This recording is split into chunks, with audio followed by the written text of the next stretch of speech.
Next we're going to move into the differentiating thick and thin skin, and what we mean by that is we're going to look at these different epidermal layers of the skin. So back here, all this is comprised of different types of epithelial cells where they're going to differentiate as they divide outwards. So let me write some stuff and we'll be back in a sec. Okay, so from thin skin, we're going to look from the deepest layer, so closest to the epidermal dermal border, and then going up superficially towards the top of the skin. Alright, so this first layer, let me clear this up. This first layer is called the stratum, and all of these are stratum, or strata. So stratum is singular, and then there's multiple strata. So we have the stratum basale, the stratum spinosum, the stratum granulosum, and the stratum corneum. Stratum is the different layers. Okay, so the basale layer, this is a basal layer. So we've talked about basal surfaces before. We talked about the basal lamina of the basement membrane. We talked about basal surfaces of a cell versus a basal layer when you're talking about tissue. So this basal layer, the way I like to think about this is like your starting layer or your origin layer. So this is where everything's coming from. Another name for this stratum, instead of stratum basale, you can also say stratum germanitivum. And this is like the germinating layer, so you can think of like a seed germinating into a little plant or sapling. So this is your first layer, your basale layer, stratum basale. So let's go ahead and draw that in. Remember, I had this epithelial, or this epidermal dermal border with these papillae, but just to keep it easy right now, I'm just going to draw it flat. So this first layer is the stratum basale, one cell layer thick. Okay, so that's our stratum basale. Germinal layer, another way to think of this, it's the germinating layer. This is the actively dividing layer to keep giving us these new cells. Alright, so the stratum spinosum, this is Latin for the spiny layer. And it's because of their appearance. Ooh, that doesn't look good. It's because of the appearance of the cells we call these spiny cells or prickle cells. So let me draw one. This is a few layers thick. But what we're starting to see is these desmosomes, these anchoring junctions. So we've talked about different junctions in this class: tight junctions, anchoring junctions, gap junctions. So these anchoring junctions, or these desmosomes, these are going to be helping to connect these different cells together to help with abrasive forces. That's something we talked about with Unit 1. So what's giving us this appearance? Why are we seeing the desmosomes? Because this basale layer still has desmosomes, but under a microscope you're not seeing it like you are in the spinosum layer. So what is causing this appearance? It's the loss of a few things. So let's say I have my cell. We know within a cell we have a nucleus. We have these things called organelles like ribosomes and an endoplasmic reticulum and a Golgi apparatus and these mitochondria, different things like that. We said the nucleus, and the other stuff we know, we have this cytoplasm. So this stuff like cytosol and the cytoskeleton. So what's happening is we're losing things like cytoplasm,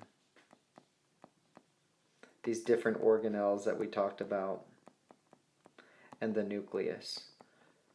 So as these things are leaving, they're getting broken down and leaving the cell. As that's happening, as we're getting rid of that stuff, the volume of this cell is going to decrease. So we just see that we go from a bigger cell to a smaller size cell because we're losing these different things like cytoplasm, organelles, and the nucleus. So because of that, before the desmosomes might have looked like this. But now, since we have a smaller volume, those desmosomes are just more apparent. So that's where we get this term, prickle cells. That's where we get this spiny layer, this spiny appearance. Yeah, cool. So as the cell is shrinking and emptying its organelles, these desmosomes are pulling on the cell, giving them this spiny appearance. All right, let me clean this up. 2 layers down, 2 to go. Alright, this next layer is called the stratum granulosum. It's Latin for the granular layer. So a granule is another name for a vesicle. So we've talked about vesicles before. Vesicles are these balls, these hollow balls of phospholipids, made of phospholipids that can be used for storage. They carry things from the cell to outside the cell through like exocytosis and whatnot that we've talked about. And for this granulosum layer, this granular layer, we're going to have two different types of vesicles. Or two different types of granules. And I'm going to move this up here just so I have some more room, because the corneum doesn't have much to talk about. Okay, so we know this is the granular layer with vesicles, and we have two types. So let's talk about the two types. One of these is called, I'll switch colors, keratohyalin.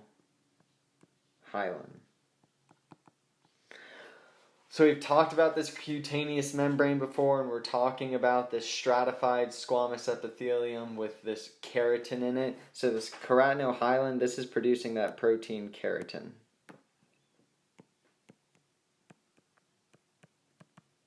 So this keratin, as we're losing our cytoplasm organelles and nucleus, we're loading up this cell with keratin. The other vesicle is called, or the other granule is called a lamellated granule. So it's lamellated. And this is producing glycolipid.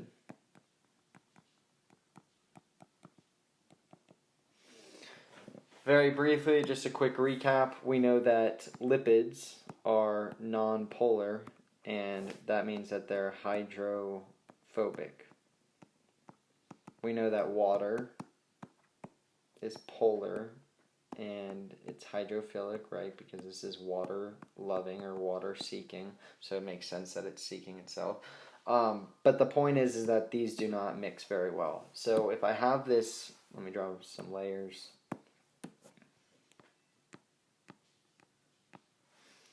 And I'm going to start drawing in some keratin. And I'm also going to draw in this glycolipid layer. So since I have this glycolipid layer, remember, deep to this epidermis is this dermis, and we talked about how it had connective tissue, and it also had these blood vessels. Blood vessels has fluid in it because blood is made of plasma and a bunch of different cells and whatnot. So this fluid can leave blood vessels sometimes. We talked about that when we saw inflammation. But the point is we don't want this fluid to leave and escape through our skin. So we add this glycolipid protective barrier, waterproofing barrier, to prevent dehydration.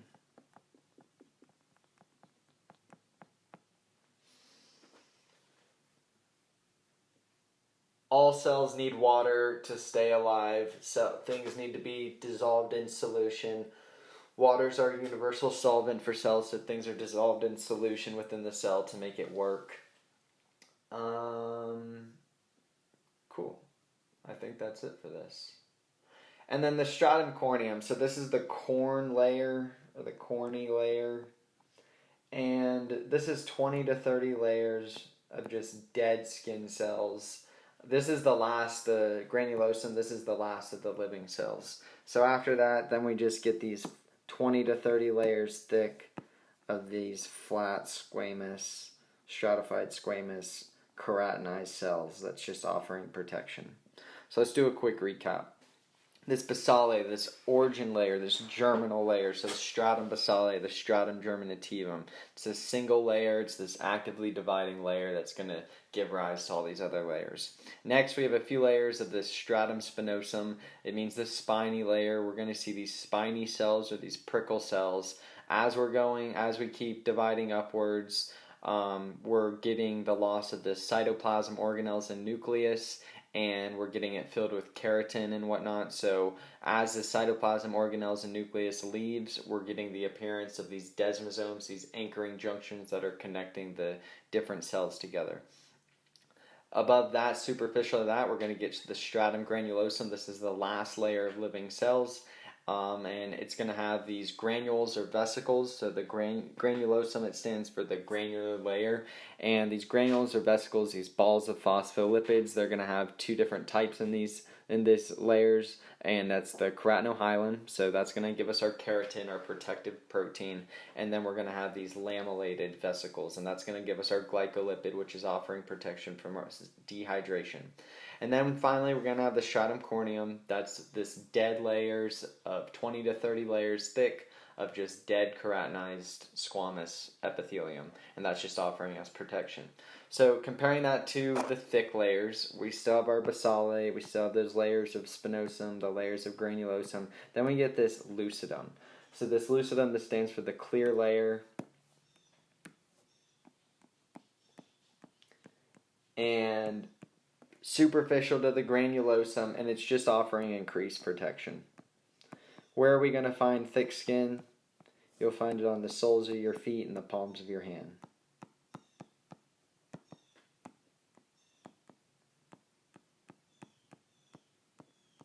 And then the stratum corneum is thicker, so instead of 20 to 30, it has additional layers on top of that. Okay, that's it. So the stratum, differences between thin and thick skin. Thick skin has this additional layer called the stratum lucidum. We talked about what that is over here. And the stratum corneum layer is thicker in thick skin than it is in thin skin. So that makes sense, right? Thicker corneum and thick skin. Thick skin does not contain hair follicles. So look at the palms of your hands, look at the soles of your feet, and you don't have hair. Okay, next we're going to do these different epidermal cells. So talking about keratinocytes, melanocytes, Langerhans, and Merkel cells.